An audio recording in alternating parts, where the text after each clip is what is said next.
So he's a veteran of Texas government and is the voice behind Red Mic Messages, a series of leadership and life lessons. As executive director of the Texas Board of Chiropractic Examiners, makes you want to do like this. Anyway, chiropractic, he steered the agency through 2 major lawsuits and created the first ever state level chiropractic director role. He's going to present to us this morning the leading by connection, the people, the process, the purpose. Come on up, Patrick. Can y'all hear me okay? Okay. How's everybody doing?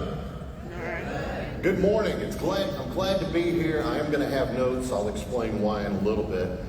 I used to be at the chiropractic board. I'm not anymore. I left there about a year ago. Let me just say it's an honor to be here. But before we get started, I want everybody, close your eyes. Okay, I'm making sure nobody's cheating. Close your eyes. Okay. Now, think about the connections you have in this room, in your job, in your life.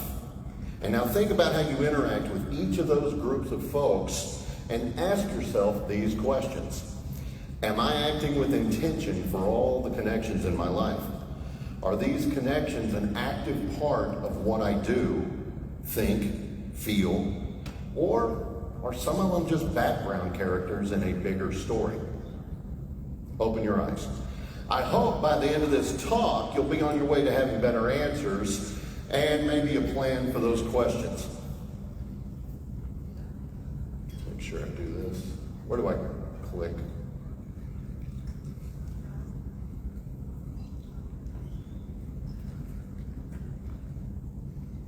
Okay. Power button is always important.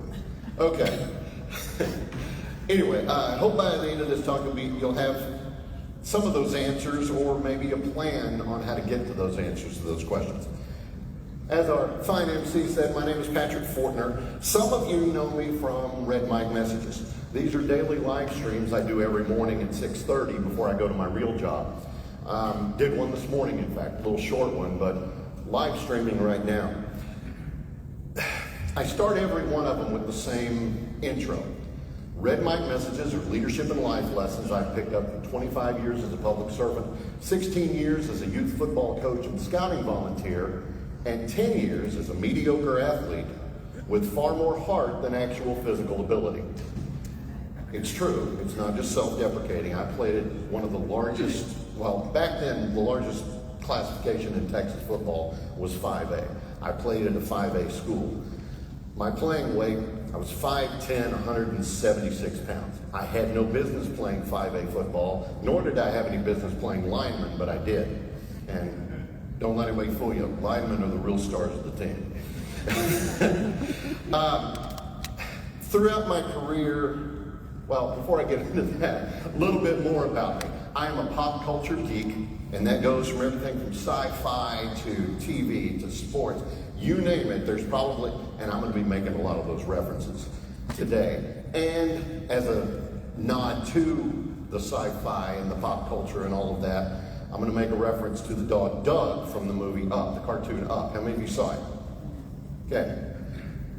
Doug, I like to say that Ted Lasso is my spirit animal, but really Doug is my spirit animal because I have ADOS. That's not attention deficit, that's ADOS, attention deficit, oh shiny. So if I get off track, I apologize, but it's gonna happen. And I'm also a big extrovert, as anybody who knows me more than 2 minutes can tell you. But I've led teams in high pressure, state agency roles. I've had to fire people I respected.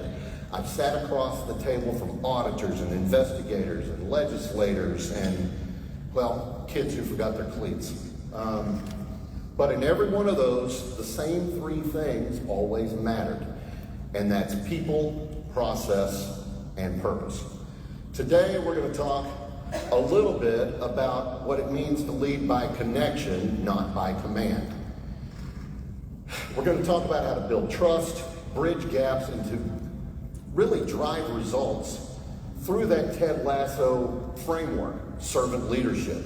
And I'm going to tell you some real stories that have, dirt on the cleats and under the fingernails, awkward silences, a few lessons that I learned along the way. Here's one to kick things off. Several years back, my younger son, he's now almost 24, he was in his second year of 8-man tackle football. Central Texas Youth Football League. He played for the Hill Country Cowboys. For a while I was their voiceover guy when I wasn't coaching. Well, we started the season with 10 players, which is not a big deal, 8-man football league. It's a small team. But we ended up losing one kid to a broken arm. We lost another one because he just didn't want to do it anymore and he quit. So that left us with 8 people. Ironman football for 6 and 7-year-olds. Yeah, do that math again. Well, one weekend we went out of town,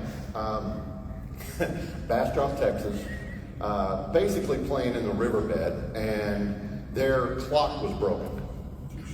So that meant the officials were keeping it by hand, and they weren't doing a really good job. The first half lasted almost as long as an entire game would have, and with 8 kids, we were gassed. We were holding our own up until halftime, but after halftime, the wheels fell off. By the end of the game, we were down by 2 scores. The kids were just worn out. There was less than a minute left, and we fumbled near our goal line.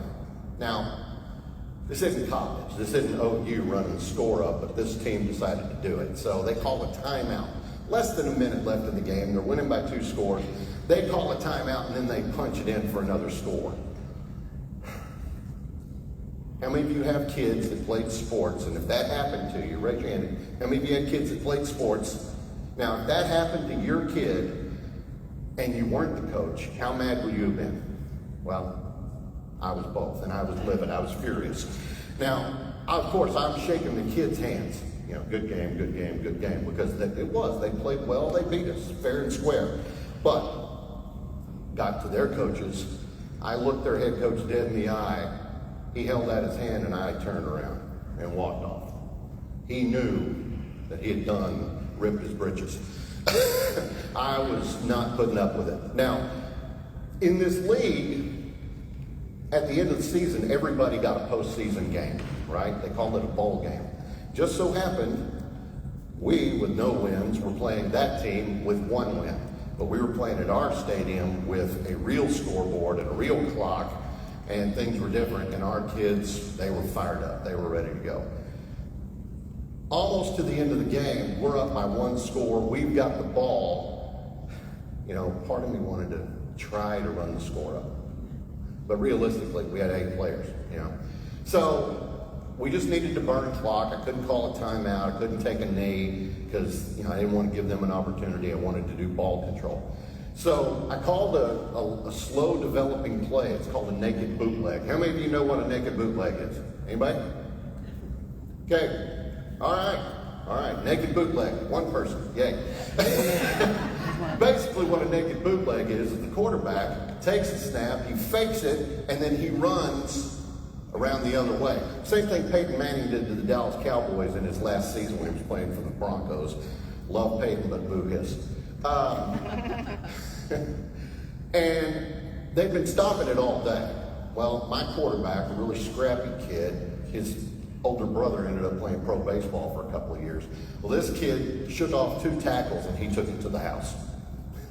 Now, of course, I was excited for him, but at the same time, I didn't want them to think that I had done what they did, intentionally running the score up. So after the game, we're doing a good game, good game, good game. I make a beeline for their head coach, and before I could even get anything out of my mouth, he said, "I owe you an apology." He said, "It's my fault, but my offensive coordinator called the timeout. He sent in a play that I didn't want." He said, "And as far as that last score," he said, "we've been stopping it all game. I'm not upset. Your quarterback just had a hell of a play." So that taught me something that I knew before from playing high school ball myself. Lead with humility. Coach with class, but play with memory. Finish with integrity, though. You can have that memory in the back of your head. You can have that fire burning in your gut that you want to show these people up. But again, finish with integrity. because to me, that's what real leadership looks like. Now, in government, you know that quite often relationships are held together with good intentions and duct tape and small budgets. Divisions, agencies, stakeholders, sometimes they don't play nice. You know, they just don't. People act out of self-interest, and you might end up taking the hit personally.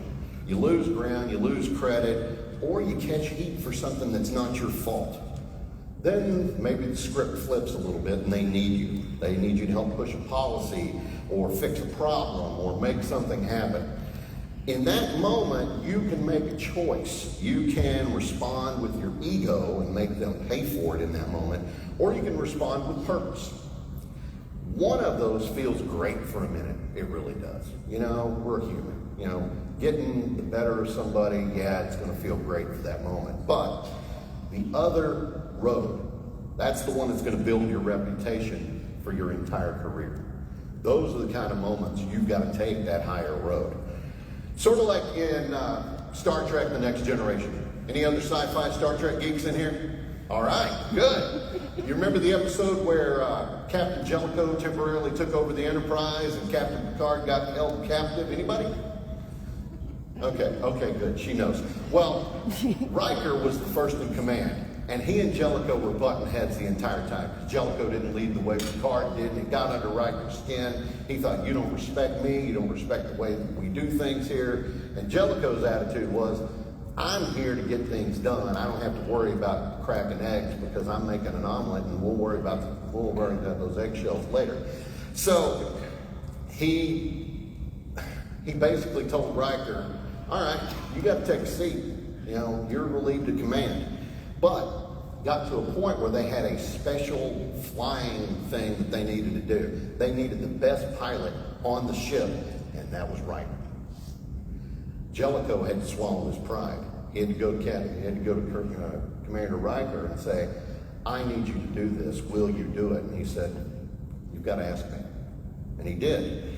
Riker said yes, without ego, without payback. He did the right thing for the right reason at the right time. Now, taking the high road, you don't have to pretend that the bad stuff didn't happen. You remember the lesson, but don't repeat the offense. Don't go there. Be a better person. Lead with professionalism. Don't lead with pettiness, because if you're going to be petty, then people are going to dislike you, they're going to talk about you behind your back, and they're not going to respect you. Real leadership starts and finishes with integrity. That's what I call commanding without ego. Trust is going to beat volume. It's not always about being in charge. You can lead even if you're the only person that you tell what to do. Sometimes you got to do what I call leading sideways. It's actually a book. Look it up. It's called Leading Sideways. It's a great book. It's about being a good team member and leading by example. That's how you earn respect. That's how you can have clarity both in your role and also clarity that you communicate to other people. Solving problems without the title. That is the heart of command without ego. Show your team and others that you know what you're doing and that they can feel confident in your role on that team. You probably know people that make a meeting just a little bit better because they're in it. And it's not because they take charge, but because they steady the room. They calm the temperature. They lower that temperature in the room, and they make things a little bit better. That kind of presence, that's a level of trust that we should all aspire to. Now, raise your hands if you know somebody like that. Okay. Well, not everybody. Well, then if you don't know somebody like that, then you need to be that person for the other people in your team. Because if you don't know somebody like that on your team or in your organization, your teammates don't either. So that's where you have to step up, and you've got to be that person. Have you seen the movie Hoosiers? It's absolutely my favorite sports movie of all time. Anybody? Hoosiers? Okay. I used to talk about Hoosiers all the time when I was coaching. The kids used to get tired of it, actually, because I would would quote the movie all the time, and they knew that when we put our hands in, we were going to go team, and do all of that. Well, Gene Hackman plays a former college coach, and he was disgraced at the end of his career, and he ends up in this small town in Indiana where they live and breathe basketball, and he goes in, and his coaching methods, his teaching methods are completely different. It's all about discipline and team first, and for the first several practices, they don't even take a shot at the basket. He's teaching them the footwork and the passing and all of those things. Well, he starts to win, and yeah, there's talent, and that's part of it, but it's not just talent. He's winning with connection. The boys, towards the middle and end of the season, all of that early season stuff, early practice stuff, the passing and the drilling and the running and all of that, all the stuff that they hated, they came to embrace it because they figured out that's why we're winning. That's why we are succeeding. They figured out it's not about the flash, it's not about the scoring, it's about trust and teamwork and doing the hard stuff first. It's like that old story of the college professor. He's got that glass jar, and he says, okay, and he puts a whole bunch of rocks in it and says, is this full? And they're like, yeah. And he goes, no, it's not. Puts a bunch of pebbles in, and he says, is it full? And still some people go, yeah. And he goes, oh. Then he pours dirt in it, seemingly filling everything. And they go, well, yeah, we don't know what the answer is here. And he goes, it's still not full. And then he pours water in, and the water fills every other part of that glass. And he tells them, okay, if you don't put the big things in first, and that's your job, that's your family, that's your responsibilities, you're not going to have room for the other things that make your life full. And that's your friends, that's your hobbies, that's your other parts of your life. So get the big things done first. Well, that's what Coach Dale did. Now, they end up in the championship game, and he wants to send the message about, hey, it's the same stage, it's just bigger. So what does he do? He pulls out a tape measure. He has one of the littlest kids on the team get on the biggest kid's shoulders, and they hold the tape measure from the top of the basketball goal all the way down. And then he measures that, and he measures from the baseline all the way to the free throw line. And then he tells them, he says, I think you'll find that those exact same measurements are the same as our tiny little gym back at Hickory. And one of them gets this big smile on his face, probably one of the dumber kids on the team, but he gets this big smile on his face, like, hey, I get this, I figure it out. Now, a lot of good coaches will copy, and I was no exception. I had a team back in Wichita Falls. That's where I was. That's where I'm from. Born and raised Wichita Falls, son of a welder and a bank teller. The only silver spoon I knew was that really bad show with Rick Schroeder. Anyway, I was coaching my team, and we got to play at the high school stadium on turf, and the kids, I could tell they were overwhelmed, even though this team was loaded for bear. We just steamrolled all the way through the regular season, and I had to measure the sideline to sideline and the end zone to end zone, and I said, it's the same size field. The stakes are bigger, but it's the same game. I go out there and play your game. We ended up winning the championship 38-6. A couple of those kids ended up playing college ball, but most of them didn't. So if you've got any illusions that your kid's going to be the next, Vince Young, he might be, but chances are football's going to be more to teach him a little bit about life and about how to pick yourself up when you get knocked down. Coach Dale, at one point during the season, he said, support who we are, not who we are not. He was telling the fans, respect everybody who has shown up. And I say that all the time. History is made by those who show up. And he just had to tell them, hey, it's 5 players on the floor all the time, playing consistently, and that's how trust works. No titles, just effort, clarity, and shared commitment. Now, my favorite character in the movie Hoosiers was Shooter, recovering alcoholic, more alcoholic than recovering, really, in most of the movie. But his advice during a game where he ended up having to coach because Coach Dale got thrown out on a technical foul, he said, now boys, don't get caught watching the paint dry. Now what he meant by that was do the work, stay present in the moment, and finish strong. You know this, you've got this. That's the kind of quiet confidence that you need to express to your fellow teammates, or if you're in a leadership role, to the people who report to you. Because leadership by connection, it means that you build the habits. And you don't do that by cramming for the test the night before. You have to build that trust long before they need it. And when it's time to execute, whether it's on a basketball court, in a call center, or in a policy meeting, your teammates need to know all of that. And if they do know that, they're not going to flinch when the hard things happen, because they're going to know ultimately that the lines on the floor don't matter. It's the effort. It's that end product. I used to work with a guy named Billy Hamilton. Anybody? Okay, big hands. Come on. I know it's early, but let's get excited. Billy Hamilton, all right.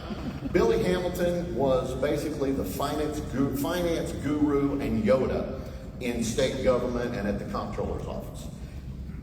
There's not a bolt on the deck plate of the Texas budget that he didn't know how to figure out. And Billy, want to talk about quiet consistency? That's Billy Hamilton. He never raised his voice that I heard. He never needed to, because when Billy talked, he was like E.F. Hutton in those old commercials. When E.F. Hutton talks, everybody listens well. When Billy Hamilton whispers, that's as good as somebody else yelling at the top of their lungs. His power was not in the volume. It was in his consistency. It was his credibility. And he earned that trust one day at a time, one accomplishment at a time, one lesson at a time. Just yesterday, Sean with DPS, great presentation, by the way, I loved it. And like Sean, my younger son is named Daniel as well. Well, Sean mentioned Simon Sinek. Great author, great book, does presentations. Leaders eat last. And that's a great thing to say, but I'm going to tweak that a little bit. Leaders don't just eat last, they sweep up after. They thank the server, and they tip double when no one's looking. You want to build a strong team? Show up, stay late, and own the problems before they own you. When I was executive director at the Texas Board of Chiropractic Examiners, one of the first things I did, I told my team I wanted to implement what I called a 3-ring system. Now what I meant by that was, by the 3rd ring, I wanted that call answered. Otherwise, I was going to. So I had them, put my phone in the queue. And I did that for a lot of reasons. Some people said, well, did you not trust them? No, I trusted them completely. But I also knew, small agency, at the time it was a sub-$1 million annual budget.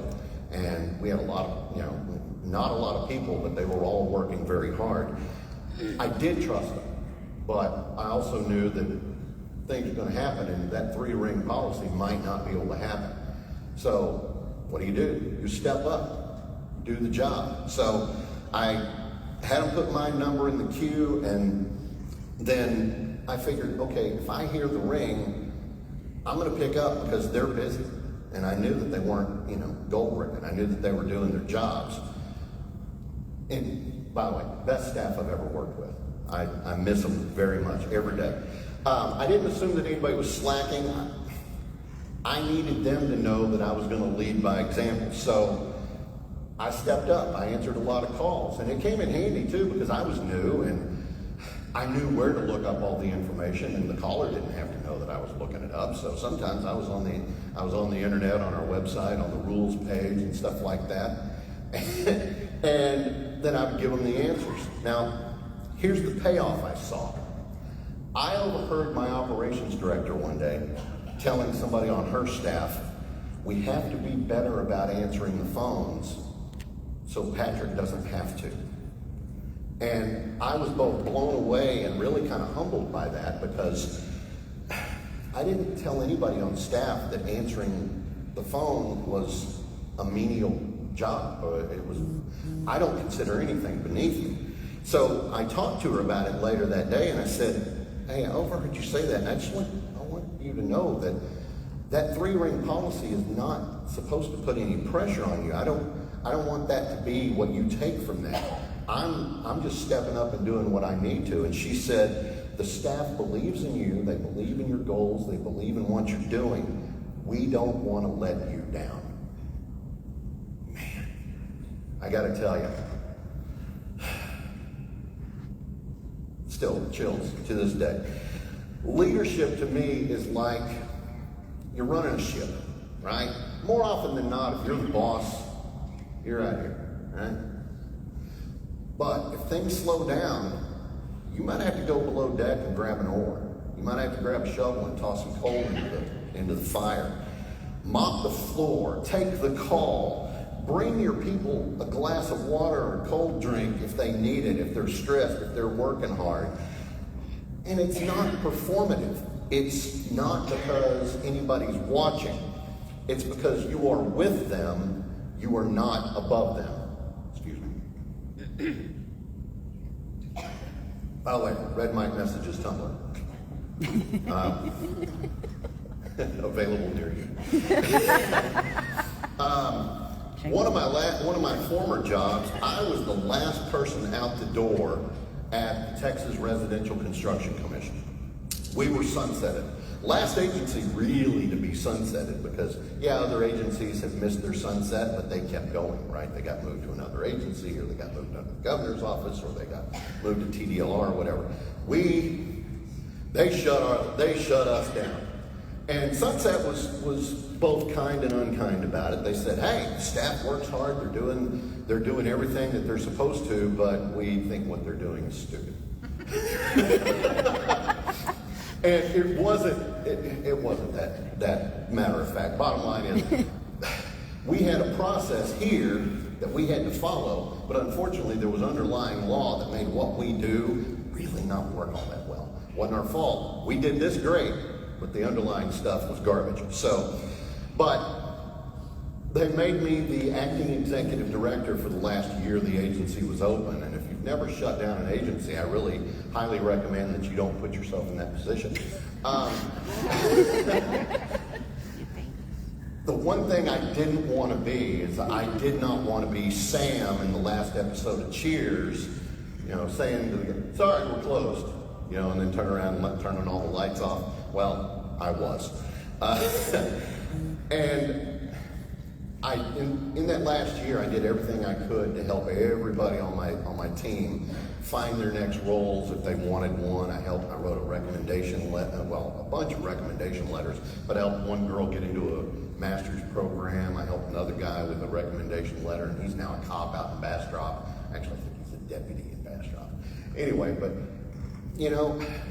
it was hard, it was tough. I ended up moving from there to the General Land Office, Veterans Land Board, another place I miss dearly because I love working with veterans. But you might be wondering, what's that all about? Well, in a leadership role, sometimes you are like that goalie. You are the last line of defense. You let your team do all the skating and the passing and the scoring and everything else, but if it slips through, you're the one, you've got to stop that puck because you're that finger in the dike keeping that water from flowing out and destroying the village. So remember that, but don't pound your chest. Sorry, I talk with my hands and tend to do things like that. I apologize. Meanwhile, she's over here going, yeah, thanks. Don't pound your chest. Try not to take credit. One thing I've always tried to do is, when I worked for Carol Stringhorn, and she was Rylander when I worked for her, she used to have me put in all of her speeches that we stand, as Texans, we stand on the shoulders of giants, which I agree. It's completely true. So, give your staff credit. Don't take it. Even if everybody knows that you had a big hand in it, don't take credit. One of the only things I did take public credit for was one that everybody knew that there was no way that I couldn't take credit for, and that was when we created the nation's first paid chiropractic director. And we did that because We wanted consistency of our expert reports. We wanted consistent timing on our expert reports. We wanted them all to have the same voice, same writing, and everything else. And it wasn't worthy of a full-time role, so we created a chiropractic director role, put it in our LAR, put it in our strat plan, and thankfully the legislature said, yeah, you're right, there ought to be a law. So they wrote it out. It went from being a bill to being a part of our regular work.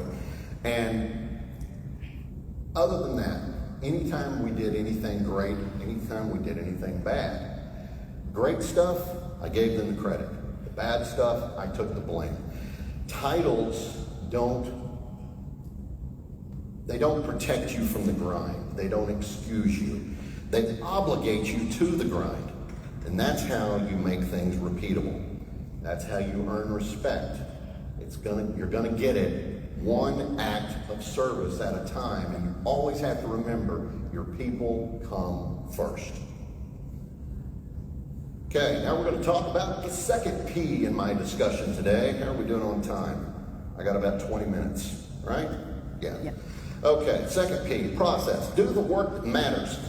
Process is how we make trust repeatable. It's what separates lightning from a lightning bug. And I can tell you, you cannot wing it and win it. Before a big speech, before this, I rehearsed, I practiced, I read it over and over and over again. There's no way I was going to memorize 15 pages though, so that's why I've got my notes in front of me. In high school, our coach, Joe Bob Tyler, just a great guy, mountain of a man, just arms like this. He was a POW during World War II, got down to like 135 pounds, and this guy normally was 190 and solid as a rock. But he had a thing that he would say every day: perfect practice makes perfect. Not practice makes perfect, because if you practice the wrong thing, you're going to do the wrong thing when it matters. So work hard to have perfect practice. You could probably ask my wife and she'd tell you, yeah, I heard him he's been reading this speech for weeks now.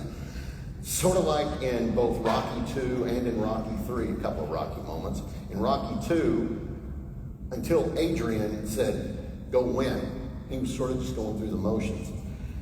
And then in Rocky III, once he finally started training like it mattered, that's when he got his eye of the tiger back. One of the best players I ever coached, pound for pound, was also one of the smallest kids I ever coached. Kid had a heart that wouldn't quit though. Same age as my younger son, they played ball together several years. I went to their middle school award ceremony, their 8th grade year, and he won their Tiger Heart Award, Goriski Middle School. And he asked for a picture after everything was over, and he said, well, Coach, I just remembered what you said all the time, was that it didn't matter how big you were if you had heart. And I got to tell you that, it made me tear up, but also made me really proud that that message got through, because he's a great kid. And I kid you not, he was this big. I mean, maybe 100 pounds soaking wet when I coached him, and would just run through a wall. I mean, no fear whatsoever. So if you want results, don't shortcut the process. Honor it, invest in it, sweat in private so you don't bleed in public, because no job is too small. It's like the butterfly effect, but in terms of not time travel, but in terms of just that continued motion throughout your whole process. I mean, you've all worked, chances are you've worked in places where nobody owns anything, where performance measures are vague, where the staff feels overworked and underled, and that's what happens when the process is optional. If your systems are sloppy, if you don't trust people, or worse, if trust breaks, results are going to stall, morale's going to drop, and that's when you're really going to get tested. So don't wait. Don't ignore that check engine light. Fix it now, because problems do not age well. And even the small stuff can teach you big lessons. You ever been in a restaurant and you try to pour pepper out of the thing and it won't come? Anybody? Sure, yeah. So what do? You take the lid off and you figure out, oh, they filled it all the way up to the top. It's overflowing. And because of that, there's no way for the pepper to go up and down. Without that up and down motion, that pepper's not going to come out of that hole, no matter how hard you shake it. Same thing. I know with all of you being in state office buildings, you've had to deal with this issue in the bathrooms where you go to get a paper towel and you pull it and it rips. Why? Because the staff thought, oh, well, I don't want to have to come back anytime soon, so I'm going to put all the paper in there that I can, right? So what do you end up doing? You either rip it, or you do what I end up doing usually. You reach up about a quarter of an inch and you grab a bunch and you pull them out like that, and then you end up with more towels than you need, right? Both of those processes are just messed up. They're wasteful, they're frustrating, they're unnecessary. And you know, they're not saving any time by overfilling it. It's the same thing if you look at your calendar. If you look at your calendar and it looks like this. Anybody? Anybody have calendars like that? Yeah. You have calendars like that, chances are you're shortchanging something, aren't you? Is that your calendar? I am so sorry. I did not mean to have you like that. So think about it in your organization. If your workflow is jammed, if your calendar is packed back to back to back with meetings, and tasks, and obligations, there's no room for creativity. There's no margin for error. There's no space for that rest and recharge that you need. That's like that pepper shaker that's too full. Nothing good can come out of that, no matter how hard you shake. Or you're using the wrong process for your goals. And I've lived this. In 2015 and 2016, I was out of work. Nearly a year. And tuition was on the horizon, and debt, and man, my wife figured out that, she knew I was going through it, but she figured out because I stopped whistling. Anybody who's been around me, they know if you hear Patrick whistling, that's a good thing, because that means Patrick's in a good mood. And she said she knew because I wasn't whistling, I wasn't singing around the house, I wasn't doing those things. And it all piled up on me. And the same thing applies at work.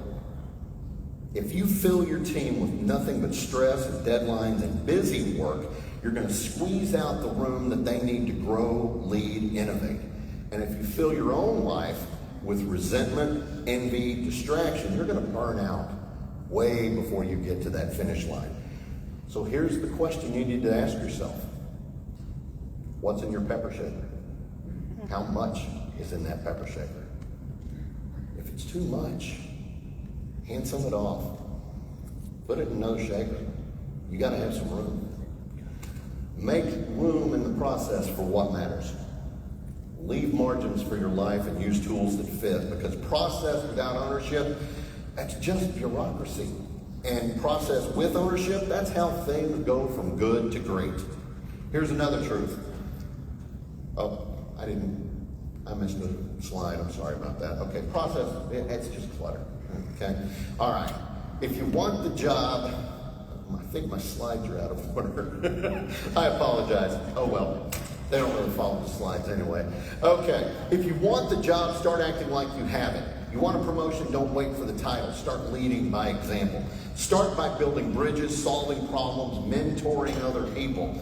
And sometimes mentoring can be just as important as anything else. Just being in the room and being somebody that they know they can come to and bounce stuff off of. And if you're still thinking about that salt and pepper analogy, don't forget a pinch of salt is going to enhance a dish, but too much is going to ruin it. So, and that moves us into our last topic. Purpose, why you show up. And let's be honest, there are easier jobs than public service. Some days we are like Jeff Foxworthy talking about, or not Jeff Foxworthy, Bill Engvall talking about being the guy who cleans out the porta potty. Sometimes all we do is catch crap all day long, right? So there are very few jobs that are more meaningful. Public service, I know this from this, doing my red mic every day. It's not going to get you trending on LinkedIn. I've been doing it for a year and a half. I've got maybe 2,000 followers for everything that I do. And you're not going to get standing ovations, cocktail parties, but it gives you purpose. Being a public servant is so wonderful. I applause to all of y'all. Seriously, I mean that. I really do. But we don't show up for the applause. We show up because the work matters. We know that those deadlines are critical, and we know that we're doing it with short funds. We show up because people depend on us. We show up because people believe. So in your job, ask yourself that question. Did you leave it better than you found it? Because that's the charge. That's the public trust. That's the quiet honor behind the public service.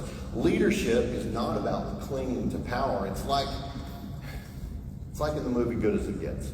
It's going into that restaurant and they say, hey, well, you need to wear a jacket. We have a loaner jacket for you.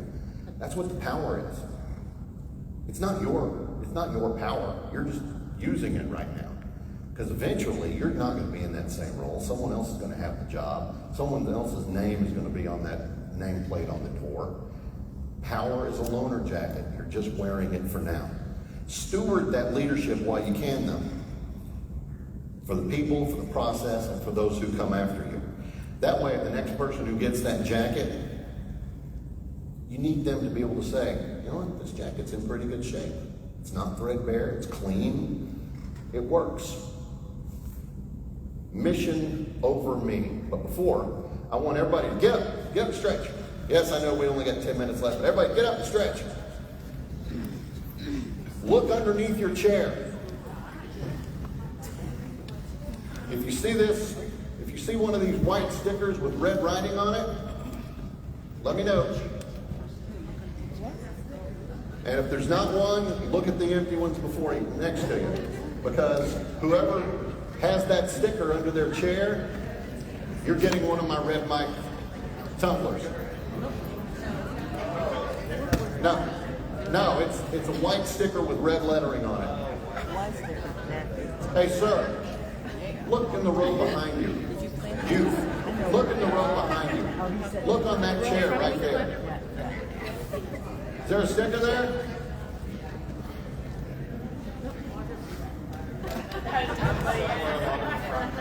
No, I literally put it in that area right in there.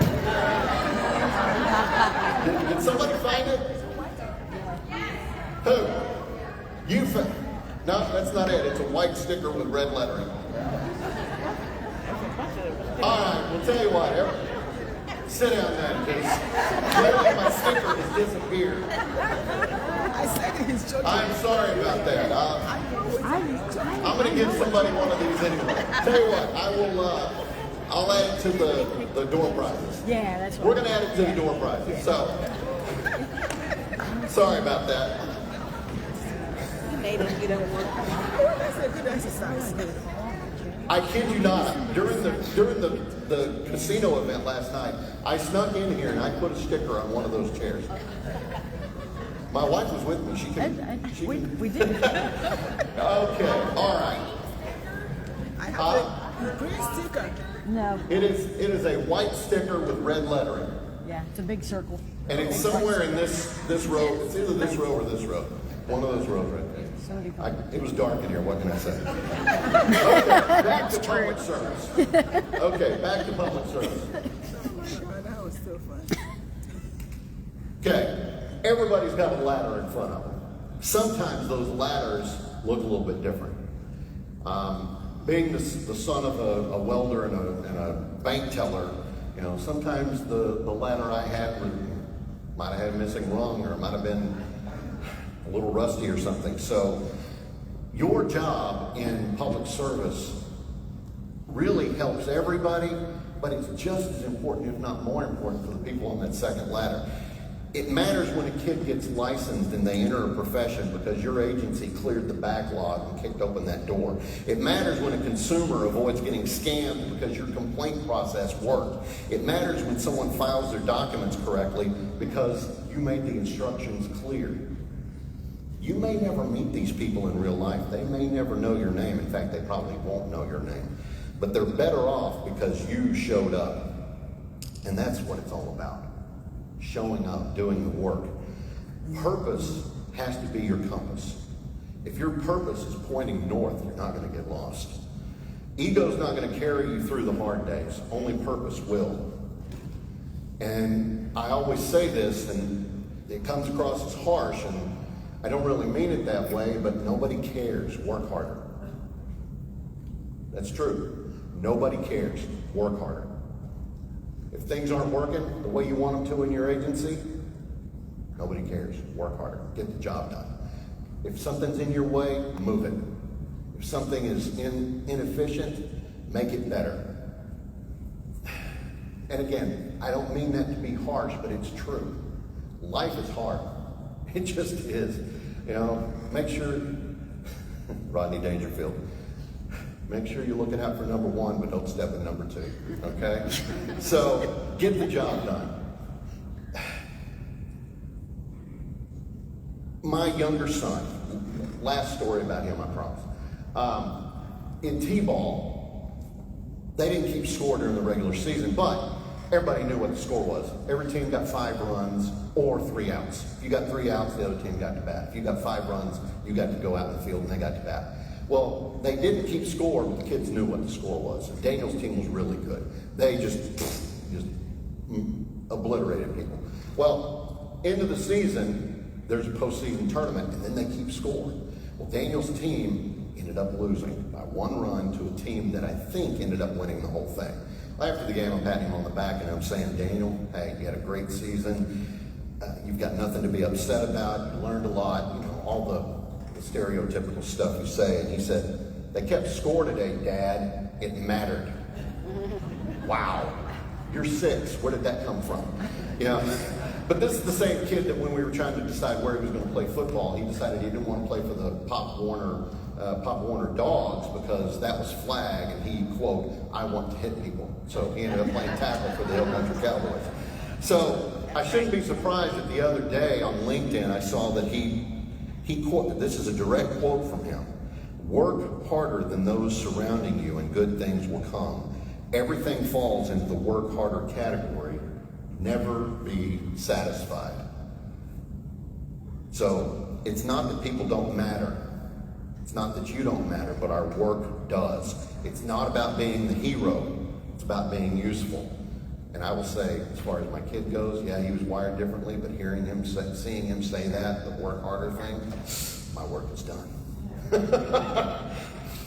Sometimes that means you're going to have to work late in order to finish the report that nobody else will touch. It means getting the call on your day off and answering it anyway. Sometimes it means taking the hit so your team doesn't have to. Again, give them credit, take the blame. If you get nothing from what I'm saying today, remember that. Give credit, take the blame. That's gonna build your integrity more than anything else. It's covering for a teammate who's overwhelmed. It's like when Trey Bradford, football player, I saw it last fall, he caught an interception and he's running, and then all of a sudden he starts shaking like that. His hammy was going out. If he had fallen down, no one would have blamed him. What did he do? He lateraled to somebody else, and they took it to the house and scored. He was putting the team ahead of himself. Again, nobody would have held him responsible, would have said a bad thing about him. Hey, great interception, Trey. Sorry you fell down. That was a bummer. You know. But they remembered. He tossed it. He let somebody else get the credit, get the glory, while he's laying there holding his leg. Cover for a teammate who's overwhelmed. Passing credit up the chain, even if you did most of the work. It's offering to help a different department with clogged email. It's doing the things that matter, that support people, process, and purpose. And I've got other things that I was going to say, but we started a little bit late, so I'm going to transition to the end. So I started state service in '99, left for 3 years in the middle, and then I came back, and I've been through reductions in force budget, shortfalls, and all of that. But I've been given a life with balance and purpose, and because of this career, I didn't miss my kids' ball games or scouting trips. I coached teams. I got to camp in the boundary waters between Canada and the U.S. That was great. I got to build a family and a career, and I got to serve the state that I love with people I respect. I am not rich, but I feel like I was made useful, and that makes me proud. Not just of myself, but of all of y'all too, and all the people I've worked with. Close your eyes again, and let me ask the questions again that I asked this morning. Are you acting with intention for all of the connections in your life? Are these connections an active part of what you do, think, and feel, or are some of them just background characters in the bigger story? I hope that I've helped you get to those answers, or at least gotten the gears moving that lead you to those answers. Go ahead and open your eyes. And that, as I say at the end of my live stream every day, is today's red mic message. I hope you found it interesting. I hope you found it helpful. I hope that you will join me tomorrow. And you'll see some of the stuff I skipped. Life is short, drink the bourbon. I say it every day. I'm going to end with this story. People, everybody laughs when I say that, but I could just as easily say, life is short, use the fine china. Life is short, eat dessert first. Life is short, squeeze the juice out of that orange. Because that's what really matters. My best friend in the entire world, Scott Madsen, we called him Scooter. He got cancer.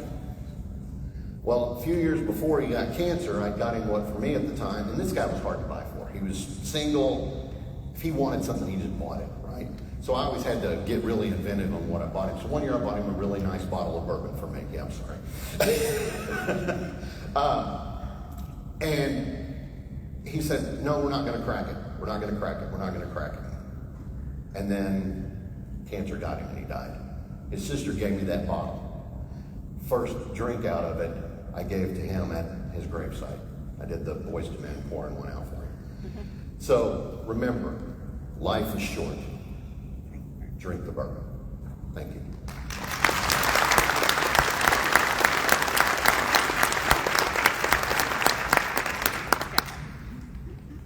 And there's my link tree if you want to get to my stuff.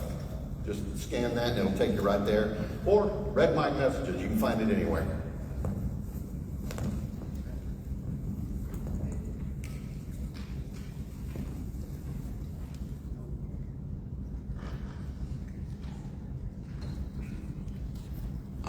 All right. Well, thanks, Patrick. That was good stuff. Thank you for sharing. I do remember Billy Hamilton. He was quite a guy. Anyway, he was talking a little bit about his son, and his son came back to him a couple of years later, and it reminded me of a story of Mark.